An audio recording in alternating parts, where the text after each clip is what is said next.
Moi, je vous dis, vous n'êtes pas prêt à ce qui arrive. Franchement, vous êtes vraiment pas prêt. Cette automatisation, ça aurait été moi, ça aurait été la huitième merveille du monde, juste après la pyramide de Gizeh. Qu'est-ce que fait ce workflow? Mais avant que je vous présente la huitième merveille du monde et que je vous explique pourquoi c'est la huitième merveille du monde, n'oubliez pas de vous abonner, de liker, de commenter et de partager la vidéo. À titre personnel, ça m'aide beaucoup et ça nous encourage à continuer les vidéos. Pour tous ceux qui m'ont demandé si j'avais une formation, la formation est prête. Alors pour les sessions de juin, parce que c'est du one-to-one, les sessions de juin sont complètes, mais il reste quelques places pour les sessions de juillet. Maintenant, je vous explique pourquoi c'est la huitième merveille du monde. Restez bien jusqu'à la fin, parce qu'en fait, la pépite, elle arrive vers la fin.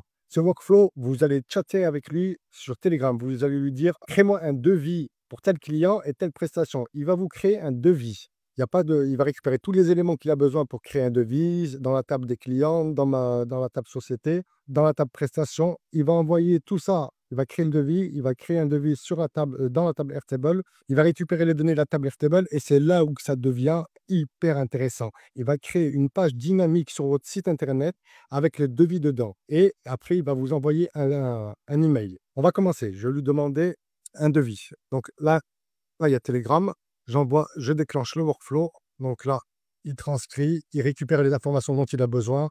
Vous voyez que tous les nodes sont en train de se déclencher. Il met la table à jour, il envoie ça, il récupère les données, il crée la page HTML, il envoie un mail. Allons voir le mail qu'il a envoyé. Voilà le mail qu'il a envoyé. Merci d'avoir sollicité un devis auprès de notre société. Vous me direz, mais qu'est-ce qu'il y a d'exceptionnel dans ce que tu viens de faire? Tu as envoyé un mail en HTML. Ok, d'accord, très bien. Maintenant, regardez ce bouton, accéder à votre devis.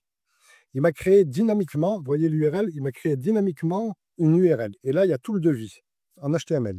Et regardez bien la surprise. Donc là, il y a le devis, le numéro de ma société, le nom de ma société, tout ça. Bon, j'ai mis au hasard. Et là, regardez la surprise. Là, il y a deux boutons. Accepter, refuser. Maintenant, c'est là où ça devient intéressant. On revient sur le workflow. Je le redéclenche. Vous voyez, je l'ai redéclenché. Et là, j'appuie sur accepter. Qu'est-ce qui se passe?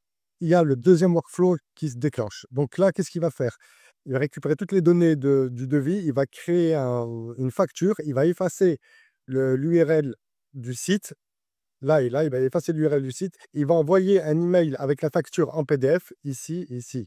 Donc, on va voir l'email en PDF, confirmation de votre devis. Voilà, l'email en PDF, il est là. Vous voyez, il a été créé. Voilà, email en PDF, c'est exactement le même.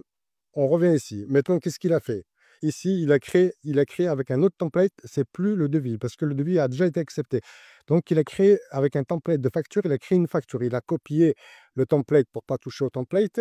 Il a rempli toutes les cases du template, toutes les données du template. Il a mappé toutes les données du template. Il a converti ça pareil en PDF et il a envoyé avec la facture. Regardons où est la facture. Hop, confirmation de votre facture. La facture, elle est là. Tout à l'heure, c'était devis. Maintenant, regardez, facture. Et vous voyez, c'est fac. Tout à l'heure, c'était dev.